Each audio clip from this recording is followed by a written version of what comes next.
कांग्रेस उत्तराखंड में खुद को मजबूत करने के लिए अब नए तौर तरीके के साथ आगे बढ़ना चाहती है। उदयपुर में पार्टी ने जो संकल्प लिए हैं, उन संकल्पों को ज़मीन पर कैसे उतारा जाए, कैसे कार्यकर्ताओं तक पहुंचाए जाएं वो संकल्प, और कैसे जनता के बीच अपनी साख बनाई जाए, इसकी कवायद कांग्रेस कर रही है। इसके लिए देहरादून में नव संकल्प क्रियान्वयन कार्यशाला का आयोजन भी किया गया है, यानी एक ट्रेनिंग सेशन जिसमें तमाम नेताओं कार्यकर्ताओं को ये बताया जाएगा कि पार्टी आलाकमान ने जो बातें उदयपुर में कही हैं, उन बातों को अमली जामा कैसे पहनाया जाए।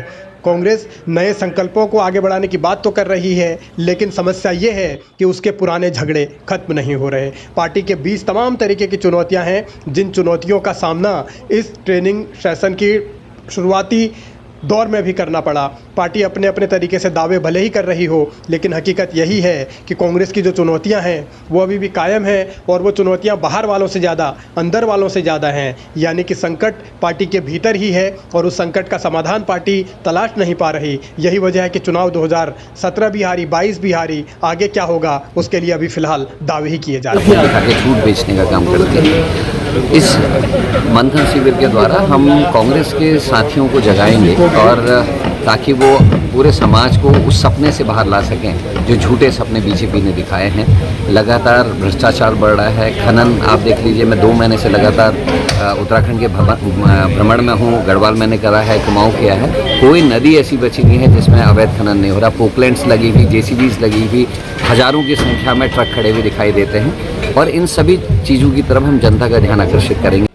कांग्रेस जनता को जगाने की बात जरूर कर रही है, लेकिन असल में सवाल ये है कि क्या कांग्रेस के भीतर खुद जागरूकता है, और क्या कांग्रेस का जो पुराना संकट यानी सबसे बड़ी समस्या उसकी गुटबाजी की है, क्या वो दूर हो चुकी है? क्या तमाम नेता एक मंच पर आकर एकजुट होकर पार्टी के लिए काम करने के लिए तैयार हैं? ऐसा दिख नहीं रहा, और ये सवाल उठ रहे हैं कि आखिर संकट कहाँ है और समस्या दूर कैसे होगी, और समाधान के रास्ते तलाशने की कोशिशें क्या इन कार्यशालाओं के जरिए पूरी हो जाएंगी, ये कहना जरा मुश्किल है।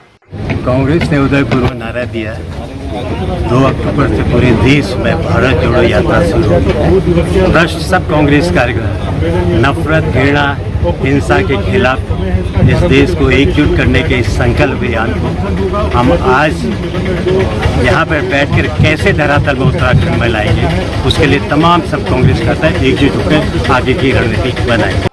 कांग्रेस तरह तरह के दावे कर रही है, बातें भी कर रही है, लेकिन असल में भीतर की जो गुटबाजी है वो दूर हो नहीं पा रही। इस कार्यशाला में भी प्रीतम सिंह का ना आना बहुत सारे सवाल छोड़ रहा है। प्रीतम सिंह पूर्व नेता प्रतिपक्ष रहे हैं, पूर्व प्रदेश अध्यक्ष रहे हैं, पूर्व कैबिनेट मंत्री रहे हैं, लेकिन वो पार्टी के इतने बड़े कार्यक्रम में नहीं पहुंचे जिसको लेकर सवाल उठना लाजमी है। हालांकि कांग्रेस के भीतर ये जरूर कहा जा रहा है कि उनके पहले से तय कार्यक्रम चक्राता में थे, बहुत बड़ा कार्यक्रम वहां होता है, इस तरीके की बातें कही जा रही हैं। लेकिन क्या कोई कार्यक्रम संगठन से ऊपर है, इसको लेकर कांग्रेसियों को खुद विचार करने की जरूरत है, और क्या यही अनुशासन है, ये भी सोचने वाली बात है।